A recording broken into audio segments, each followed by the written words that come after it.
ఆలకింపనొల్లక మూర్ఖులై వినకుండా చెవులు మూసుకొని దేవుడు మాట్లాడుతూ ఉంటే, సత్యాన్ని వివరిస్తూ ఉంటే, దేవుడు మీ జీవితాన్ని, మీ కుటుంబాన్ని ఆశీర్వదిస్తాడు. మీరు ఎట్లా జీవించండి, మీకు భవిష్యత్తు ఉంటుంది. మాట వినంటే వీళ్ళ చెవులు మూసుకుంటున్నారంట దేవుని మాటకి.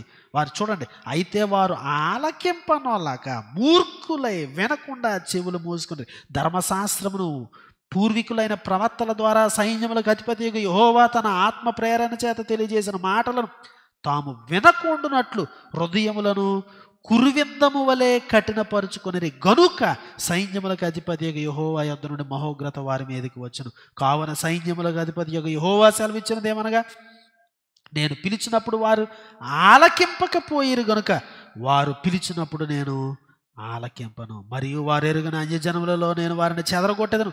వారు తమ దేశమును విడిచిన మీదట అందులో ఎవరును సంచరింపకుండా అది పాడగును. ఇలాగు వారు మనోహరమైన తమ దేశమునకు నాశనము కలుగజేసి ఉన్నారు.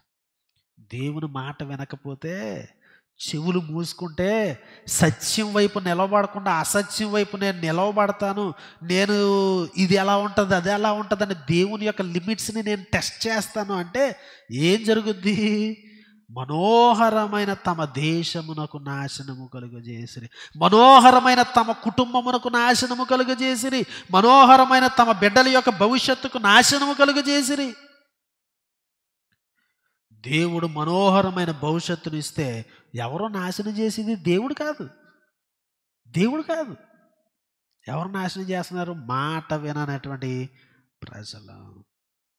అందుకే రోమాపత్రికలో అపోస్తలుడైన పౌలు హెచ్చరిస్తున్నాడు. 2వ అధ్యాయము నేను చదువుతున్నా చూడండి, 3-4 వచనం. అట్టి కార్యములు చేయి వారికి తీర్పు తీర్చుచు వాటినే చేయుచున్న మనుషుడా, నీవు దేవుని తీర్పు తప్పించుకుందరని కొందువా?